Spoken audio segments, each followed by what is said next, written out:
छोड़ जाएंगे। अगला प्रश्न दोस्तों, संविधान सभा में कुल कितने सदस्य थे? तो दोस्तों आपका राइट आंसर हो जाएगा ऑप्शन नंबर सी, यानी कि दोस्तों 389 थे। दोस्तों संविधान सभा में कुल सदस्यों की संख्या 389 थी, यानी कि शुरुआत में दोस्तों शुरुआत में पूछा है तो शुरुआत में 389 आपका बिल्कुल राइट आंसर हो जाएगा। अगला प्रश्न हो जाएगा दोस्तों, राज्य पुनर्गठन आयोग का गठन कब हुआ था? तो आपका राइट आंसर हो जाएगा ऑप्शन नंबर बी, यानी कि दोस्तों 1953 में हुआ था। दोस्तों 1953 आपका बिल्कुल राइट आंसर हो जाएगा।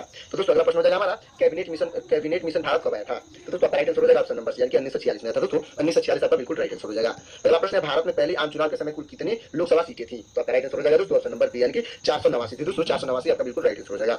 अगला प्रश्न है, प्रथम राज्य पुनर्गठन अधिनियम किस वर्ष लागू हुआ था? दोस्तों प्रथम पुनर्गठन अधिनियम किस वर्ष लागू हुआ था? तो आपका राइट आंसर हो जाएगा दोस्तों ऑप्शन नंबर बी, यानी कि 1956 में लागू हुआ था। दोस्तों 1956 आपका राइट आंसर हो जाएगा। अगला प्रश्न है, भारत के पहले उपराष्ट्रपति कौन थे? तो आपका राइट आंसर हो जाएगा दोस्तों ऑप्शन नंबर बी, यानी कि दोस्तों डॉक्टर सर्वपल्ली राधाकृष्णन हो जाएंगे। दोस्तों डॉक्टर सर्वपल्ली राधाकृष्णन भारत के पहले उपराष्ट्रपति थे और दोस्तों भारत के पहले केवल राष्ट्रपति हो जाएंगे डॉक्टर राजेंद्र प्रसाद। चलते हैं दोस्तों अगले प्रश्न की ओर। तो अगला प्रश्न हो जाएगा, राजीव गांधी प्रधानमंत्री बनने से पहले किस पद पर थे? तो दोस्तों आपका राइट आंसर हो जाएगा ऑप्शन नंबर सी, यानी दोस्तों एयरलाइन पायलट थे। दोस्तों एयरलाइन पायलट आपका बिल्कुल राइट आंसर हो जाएगा, अच्छे से याद रखिएगा। अगला प्रश्न हो जाएगा दोस्तों, भारत का पहला दूरदर्शन केंद्र कब शुरू हुआ था? दोस्तों भारत का पहला दूरदर्शन केंद्र कब शुरू हुआ था? तो आपका राइट आंसर हो जाएगा ऑप्शन नंबर ए, यानी दोस्तों 1959 में शुरू हुआ था। दोस्तों 1959 आपका बिल्कुल राइट आंसर हो जाएगा।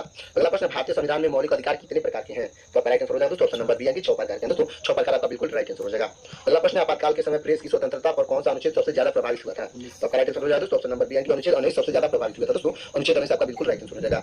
अगला प्रश्न, भारत में प्रथम बार पंचायती राज व्यवस्था कब लागू की गई थी? तो दोस्तों आपका राइट आंसर हो जाएगा ऑप्शन नंबर सी, यानी कि 1959 में लागू की गई थी। दोस्तों प्रथम बार पंचायती राज 1959 में लागू की गई थी, अच्छे से याद रखिएगा। अगला प्रश्न हो जाएगा दोस्तों, 1971 के युद्ध के समय भारत के रक्षा मंत्री कौन थे? तो दोस्तों आपका राइट आंसर हो जाएगा ऑप्शन नंबर ए, यानी कि दोस्तों जगजीवन राम थे। दोस्तों जगजीवन आपके बिल्कुल राइट आंसर हो जाएंगे। अगला प्रश्न हो जाएगा, किस योजना को हरित क्रांति से जोड़ा गया है? तो आपका राइट आंसर हो जाएगा दोस्तों ऑप्शन नंबर सी, दोस्तों चतुर्थ पंचवर्षीय योजना को जोड़ा गया है। दोस्तों चतुर्थ पंचवर्षीय योजना आपका बिल्कुल राइट आंसर हो जाएगा। अगला प्रश्न है, भारत में 1991 के आर्थिक सुधारों के समय वित्त मंत्री कौन थे? तो आपका राइट आंसर हो जाएगा दोस्तों ऑप्शन नंबर ए, यानी कि दोस्तों पीवी नरसिंह राव थे। दोस्तों पीवी नरसिम्हा राव के बिल्कुल राइट आंसर हो जाएंगे। अगला प्रश्न, मेक इन इंडिया अधिनियम की शुरुआत किस वर्ष हुई थी? दोस्तों मेक इन इंडिया की अधिनियम की शुरुआत किस वर्ष हुई थी? तो आपका राइट आंसर हो जाएगा दोस्तों ऑप्शन नंबर बी, 2014 में हुआ था। दोस्तों 2014 आपका बिल्कुल राइट आंसर हो जाएगा। अगला प्रश्न, दोस्तों भारत रत्न से सम्मानित होने वाली पहली महिला कौन थी? तो दोस्तों आपका राइट आंसर हो जाएगा दोस्तों आपका राइट आंसर हो जाएगा ऑप्शन नंबर ए, यानी कि इंदिरा गांधी थी। दोस्तों इंदिरा गांधी आपके बिल्कुल राइट आंसर हो जाएंगे। अगला प्रश्न, दोस्तों भारत की प्रथम महिला राष्ट्रपति कौन थी? तो दोस्तों आपका राइट आंसर हो जाएगा ऑप्शन नंबर सी, यानी प्रतिभा पाटिल थी। दोस्तों प्रतिभा पाटिल आपके बिल्कुल राइट आंसर हो जाएंगे। अगला प्रश्न, दोस्तों मन की बात कार्यक्रम का पहला प्रसारण कब हुआ था? दोस्तों मन की बात कार्यक्रम का पहला प्रसारण कब हुआ था? तो आपका राइट आंसर हो जाएगा ऑप्शन नंबर ए, यानी कि 2014 में हुआ था। दोस्तों 2014 आपका बिल्कुल राइट आंसर हो जाएगा।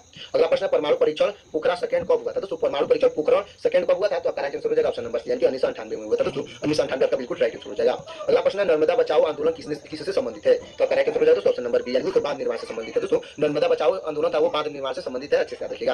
अगला प्रश्न, भारत की पहली महिला मुख्यमंत्री कौन थी? तो आपका राइट आंसर हो जाएंगे दोस्तों ऑप्शन नंबर, यानी कि दोस्तों सुचेता कृपलानी थी। दोस्तों सुचेता कृपलानी आपके बिल्कुल राइट आंसर हो जाएंगे। दोस्तों अगला प्रश्न हो जाएगा, जीएसटी यानी कि वस्तु एवं सेवा कर भारत में कब लागू हुआ था? दोस्तों आपका राइट आंसर हो जाएगा ऑप्शन नंबर बी, यानी कि 1 जुलाई 2017 में लागू हुआ था। दोस्तों 1 जुलाई 2017 आपका बिल्कुल राइट आंसर हो जाएगा। अगला प्रश्न, दोस्तों भारत में आरटीआई यानी कि सूचना का अधिकार अधिनियम कब लागू हुआ था? तो आपका राइट आंसर हो जाएगा दोस्तों ऑप्शन नंबर सी, यानी कि 2005 में लागू हुआ था। दोस्तों 2005 आपका बिल्कुल राइट आंसर हो जाएगा। अगला प्रश्न, डिजिटल इंडिया अभियान की शुरुआत किसने की थी? तो दोस्तों आपका राइट आंसर हो जाएगा ऑप्शन नंबर ए, यानी कि नरेंद्र मोदी ने की थी। दोस्तों नरेंद्र मोदी आपके बिल्कुल राइट आंसर हो जाएंगे। अगला प्रश्न हो जाएगा दोस्तों हमारा, नोटबंदी की घोषणा भारत में कब हुई थी? तो दोस्तों आपका राइट आंसर हो जाएगा ऑप्शन नंबर बी, यानी दोस्तों 8 नवंबर 2016 में हुई थी। दोस्तों 8 नवंबर 2016 का बिल्कुल राइट आंसर हो जाएगा। अगला प्रश्न है, आधार कार्ड योजना की संस्था द्वारा संचालित हुई थी? दोस्तों आधार कार्ड योजना की संस्था द्वारा संचालित हुई थी, तो आपका राइट आंसर हो जाएगा दोस्तों ऑप्शन नंबर सी, यानी दोस्तों UIDAI की तौर हुई थी। दोस्तों UIDAI आपका बिल्कुल राइट आंसर हो जाएगा। अगला प्रश्न दोस्तों हमारा, स्वच्छ भारत मिशन की शुरुआत कब हुई थी? तो आपका राइट आंसर हो जाएगा दोस्तों ऑप्शन नंबर ए, यानी कि अक्टूबर 2014 में हुई थी। दोस्तों अक्टूबर 2014 आपका बिल्कुल राइट आंसर हो जाएगा, अच्छे से रखिएगा। तो अगला प्रश्न हो जाएगा, नीति आयोग की स्थापना किसके स्थान पर की गई थी? तो आपका राइट आंसर हो जाएगा दोस्तों ऑप्शन नंबर ए, यानी कि वित्त आयोग के स्थान पर की गई थी। दोस्तों वित्त आयोग आपका बिल्कुल राइट आंसर हो जाएगा, अच्छे से रखिएगा। तो अगला प्रश्न हो जाएगा दोस्तों, 2008 का मुंबई आतंकी हमला किस तारीख को हुआ था? दोस्तों 2008 का मुंबई आतंकी हमला किस तारीख को हुआ था? तो आपका राइट आंसर हो जाएगा दोस्तों ऑप्शन नंबर बी, यानी कि 26 नवंबर को हुआ था। दोस्तों 26 नवंबर आपका बिल्कुल राइट आंसर हो जाएगा। तो दोस्तों हमारा 75 क्वेश्चन वहां पे समाप्त होता है और बाकी 5 क्वेश्चन होमवर्क के लिए। तो दोस्तों इसका आंसर आप लोग कमेंट में बताते चलिएगा। तो दोस्तों होमवर्क का हमारा पहला क्वेश्चन हो जाएगा, बेटी बचाओ बेटी पढ़ाओ योजना कब शुरू हुई थी? तो दोस्तों इसका आंसर आपको कमेंट में बताना है। तो चलते हैं अगले प्रश्न की ओर। अगला प्रश्न दोस्तों, कोविड-19 महामारी के दौरान भारत का पहला लॉकडाउन कब लगा था? तो दोस्तों इसका आंसर आपको कमेंट में बताना है। तो अगला प्रश्न हो जाएगा दोस्तों, आत्मनिर्भर भारत अभियान की घोषणा किसने की थी? तो दोस्तों इसका आंसर आपको कमेंट में बताना है, तो फटाफट इसका आंसर कमेंट कर दीजिएगा। अगला प्रश्न दोस्तों, किस ग्रह को नीला ग्रह कहा जाता है? तो दोस्तों इसका आंसर आपको कमेंट में बताना है, तो फटाफट इसका आंसर कमेंट कर दीजिएगा। तो दोस्तों हमारा होमवर्क का लास्ट क्वेश्चन है, नेशनल वन टैग किस नीति को कहा जाता है? तो दोस्तों इसका आंसर आपको कमेंट में बताना है, तो फटाफट कमेंट में बता दीजिए।